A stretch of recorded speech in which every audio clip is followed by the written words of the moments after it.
Hi there and welcome to the show. I'm Nancy Guppy and we are closing out 2023 with a highlight reel of some of our favorite stories from the past 12 months.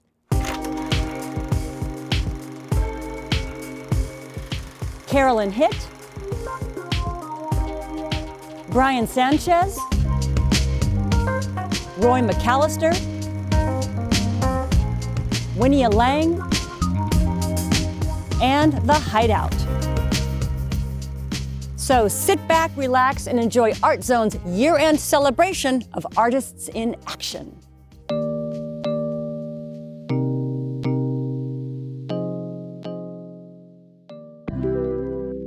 I just feel really compelled to create spaces that are safe for people to exist because I find that it's a very difficult world to exist in if you're a little bit different.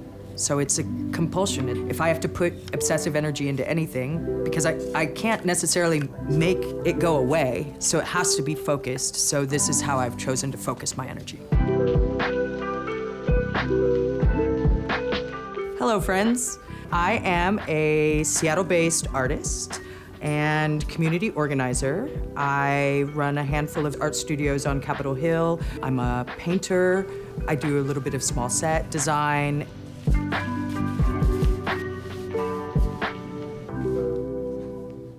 I have been an artist for probably as long as I can remember. I mean, my earliest memories are of building blocks and Lincoln logs. I always made little things. I've just always been an artist. I feel like it was inevitable that that's what I was going to be. There's a lot of house themes in my work. And I think it's like my own, it probably definitely stems to a childhood of moving around a lot and not feeling that stability. My creative process is to try to continuously be in the moment and to allow the art to make itself. I find that when I try to force any art, that it's usually terrible.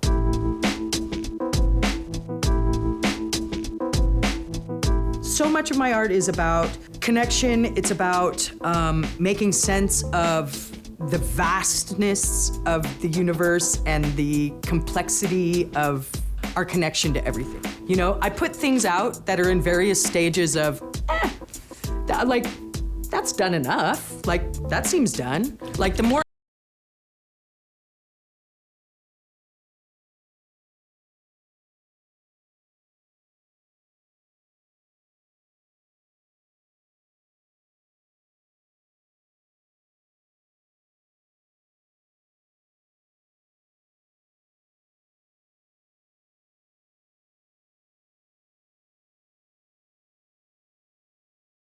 only one there.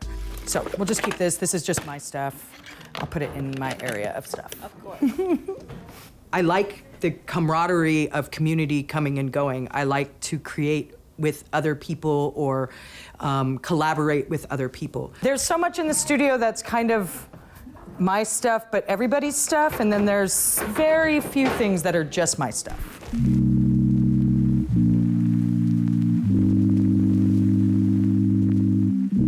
I currently run Blue Cone Studios, and what's always been important for me is community engagement. In the style that I run it, we host a number of open drop-in nights, variety of those, low barriers to access, meaning that anybody can participate if they can get here.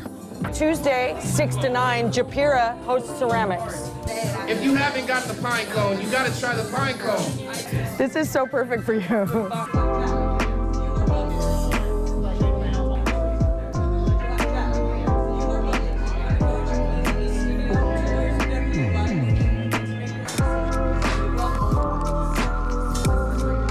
We have 2 other studios, and I built them out and I manage those. So we're headed down to Sobolo Photo and Design, which is another one of our studios where we built a dual corner cyclorama wall, and I just finished a major remodel.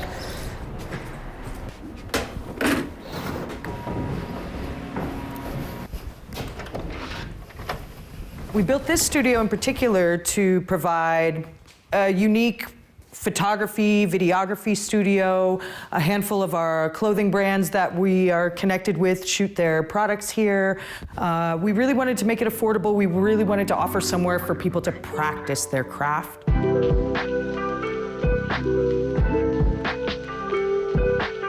My future goals are definitely to acquire more space so that we can support more artists. I'm pretty proud of where I am in community.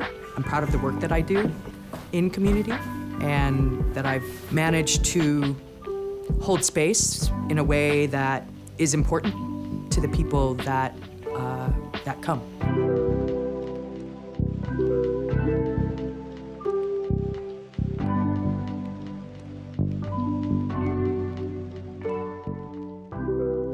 Follow Carolyn on Instagram and drop by Blue Cone Studios every second Thursday of the year-round Capitol Hill Art Walk.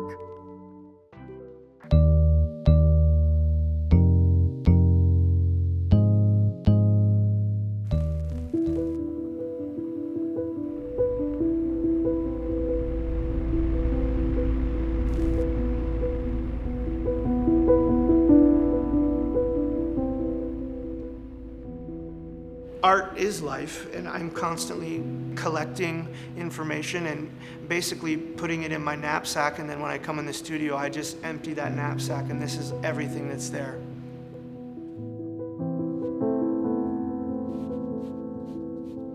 I am a painter, abstract painter. I work with color theory and color relationships in abstraction, yeah. This one has a reaction with the blue, as well as this one. More subdued, a little subdued, comes forward, very forward. Typically a painting will start from an idea, maybe something that I've seen in life, maybe something that I photographed and cataloged on my phone. There's so many different ways where the spatial aspect of a painting can develop. I'm constantly thinking of how to freeze time in a rectangle, essentially, and have that information that activates that space.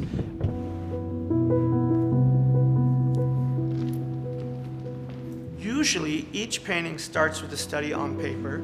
Then I'll just start to experiment with color. Mixing colors is a very intuitive thing for me. It's not something that I plan or map out. One of these paintings, it may look like there's 6 colors involved. Typically there's between 20 and 30 colors in each painting that you can't even really see unless you're up on it and you're experiencing it and you're living it and you're welcoming that curiosity to investigate and explore. I know that it's working when I'm on it and I'm working on it and I am fully engulfed in color. That's when I know.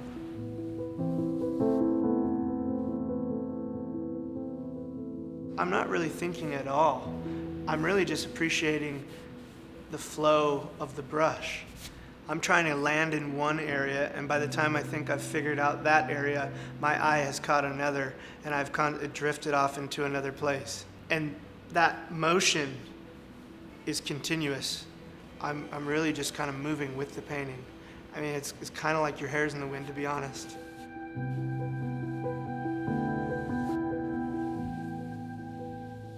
Something that I care about is kind of erasing the brush stroke so that there's no conflict with the information that's being seen. It's all about the push-pull dynamic. There's this saying that sign painters use is slip, slide, grip, glide. My process is actually a very painterly process. The way that I paint is very aggressive and kind of erratic, but at the end, the paintings are seen flat, and that's really important to me, that they're flat and legible, and there's no glare, so that you can really experience all the transitions of color that are happening in the piece, and you're constantly navigating and exploring the work.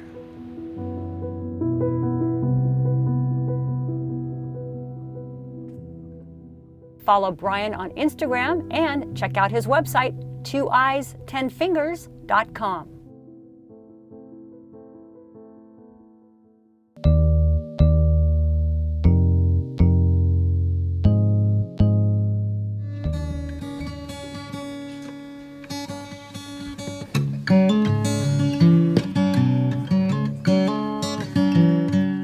There's something deeply, almost spiritual about making musical instruments, that it's about as close to creating life of raw materials, wood and strings and tension, and steam bedding these things, but they really take on a life of their own. I've been making guitars for about 40 years, professional woodworker for almost 50 years. I began playing at 10 years old, playing the guitar. At 15 years old, I was offered a woodworking job in this wood shop, restoring old antiques. That began me being around tools, and immediately I started thinking of my guitars, you know. How can I customize them? How can I fix them? Start tearing apart? How do these things get made? A species of Madagascar rosewood. It's absolutely phenomenal tone wood. In my heart, I really love singer-songwriters. So there was a tone that I could hear that goes better with voice in my mind, making it speak. Yeah. So,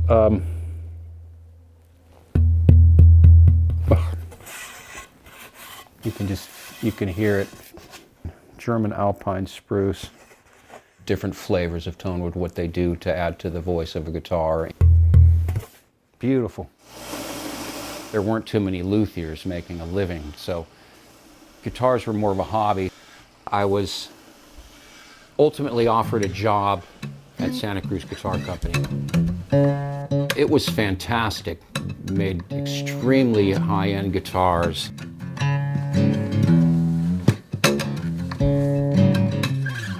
It was my relationship with David Crosby that really helped me out. We built him a couple of guitars, and he saw some of my work while I was working there.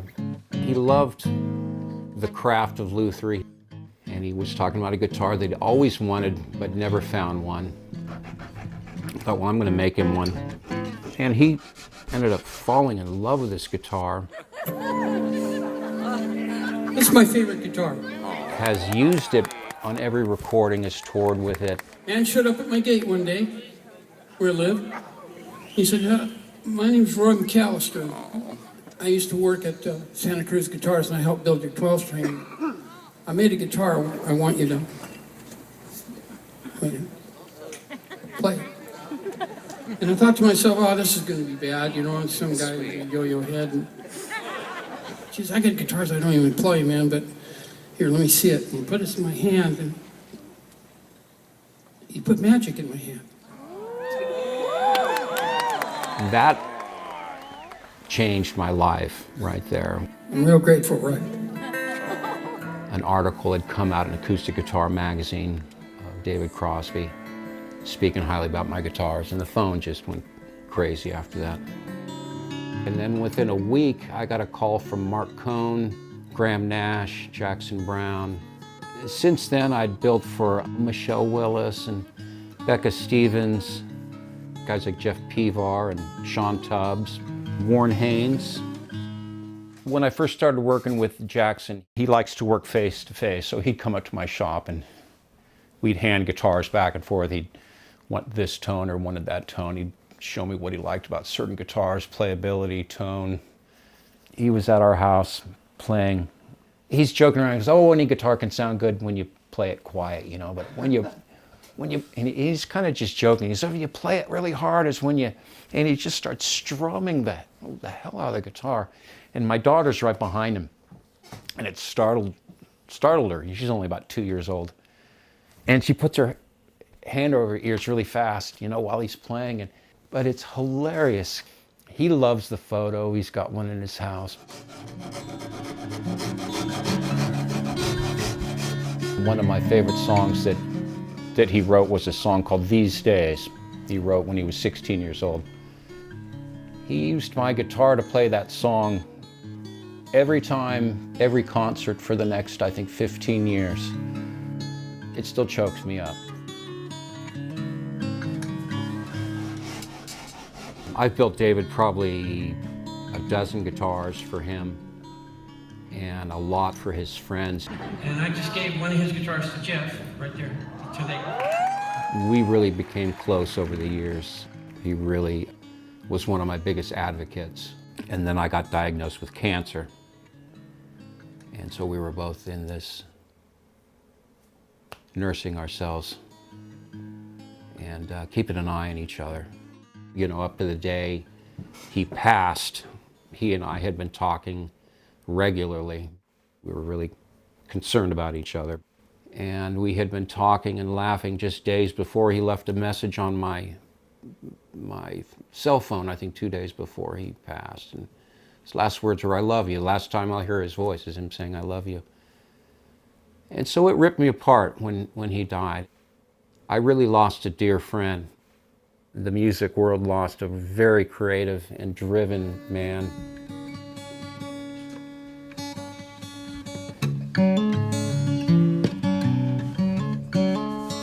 When you finish one, it goes out in the world and you hear it come back to you.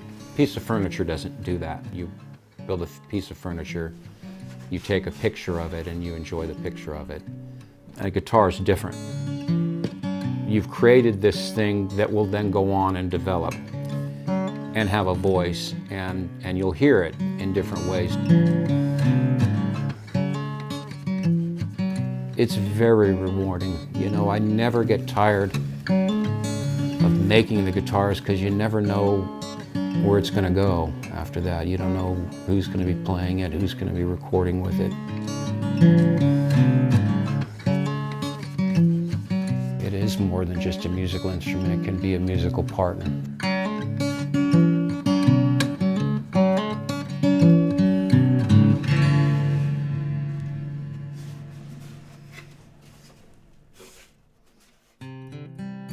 For more about Roy's gorgeous handcrafted guitars and the artists who play them, go to McAlisterGuitars.com.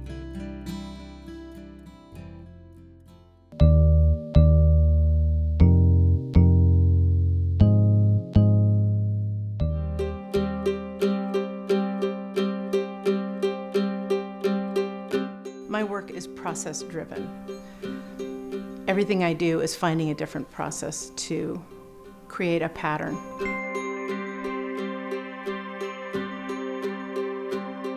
That's why my last show I called Pareidolia, because it's that tendency to perceive a specific or meaningful image in random visual patterns. I'm really drawn to organic pattern, the kind of pattern that's created from natural forces on the elements.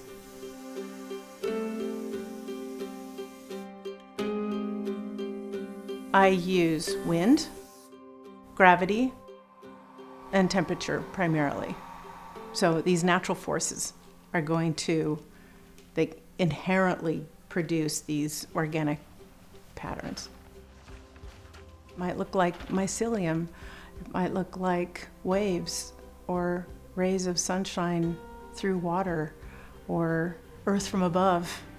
I'm really trying to observe and understand the nature of a material and then exploit those characteristics. So glass is flat, it's impermeable, and it's translucent. And then I've been playing with paper a lot lately too, because it has a whole different quality. It's surprising how much this dye will migrate. It's very, very fluid. And so then I'm trying to corral it or spread it across.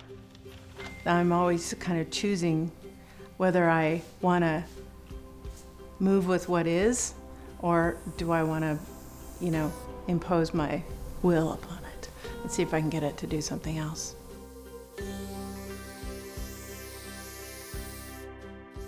Unlike with a paintbrush or traditional mark making tools, I'm not adding a line. The air actually subtracts color. It's pushing it away. So I start pushing that color back and forth. Essentially, it's kind of like this dialogue or trialogue, I guess, between the materials and the process and myself. I'm watching, seeing what's happening, manipulating it, and just trying to get it to behave, which it never does. But, it's kind of this funny balance between trying to control it and letting go and just watching and seeing it surprise me. it always surprises me. One thing always leads to the next and the next, and it's hard to get out of there because there's always something right around the corner. There's always something new I want to try.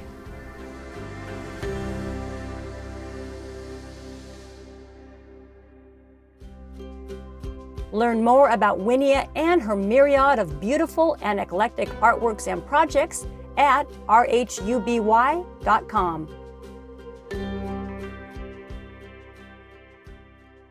And that's a wrap. Heartfelt thanks to the artists who shared their time and talent with us this year. And of course, thanks to you for tuning in. We're going to leave you with a visit to one of Seattle's great art bars, the Hideout. So have a terrific holiday, and we'll see you in 2024.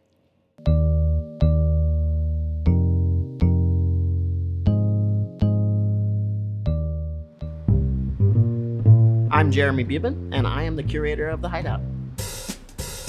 The Hideout is Seattle's best art bar. It is a dive bar with 100 pieces of art on the walls and great cocktails. Of the 101 paintings on the wall, 84 of them are available for sale. The rest are part of our permanent collection. And anybody who comes in can become a collector.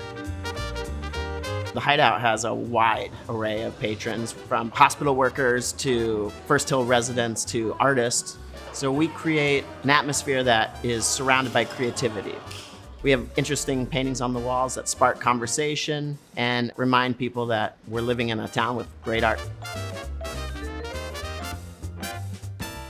Many of the artists on the walls are what I would consider established Seattle artists. They've had shows at galleries, but I'm also always on the hunt for new emerging artists that maybe haven't had a show yet, but I get wind of their work or see it on Instagram, and nothing's more fun than putting something up for the first time for an artist. One thing that is fascinating to think about is how many hours and how much of people's lives are poured into these paintings on the walls. For some people, it's a lifetime to get to the image you're seeing. Other people, they're just discovering paint and just starting to express themselves. But every painting has a personal story to tell. I was so happy to get the large Tondo painting from Sullivan Giles. It's the hands with the tattoos. And it is just exquisite and massive. Another piece that I really like is Blake Blanco's The Fallen One. It's this red devil angel, and he kind of looms right behind the patrons, casting his glance down at them. And also, I was really happy to get one of Laura Hamjay's Viaduct paintings. I have cataloged all the art on the walls, and we put out a magazine roughly quarterly. Everything's pictured. You can find what you're looking for really easily. The Vital Five is a long-standing tradition here at the Hideout. It is a magazine compiled with drawings by patrons. So we put that out a couple times a year, and it's some of our favorite drawings that were created right here. The Hideout is definitely a cocktail bar. Probably the most popular drink on the menu is the Andy Warhol, and that is a cosmopolitan and a Polaroid picture of yourself. My advice for anybody that wants to buy art that hasn't had experience with it is just follow your heart, buy what you like. The hardest thing with art is the ones that got away. So if you really love something, figure out how to buy it and then make it part of your life. The Hideout is open every day of the week from 4 p.m. to 2 a.m. and 6 p.m. to 2 a.m. on weekends. It might look like a speakeasy, but just open the door and come on in.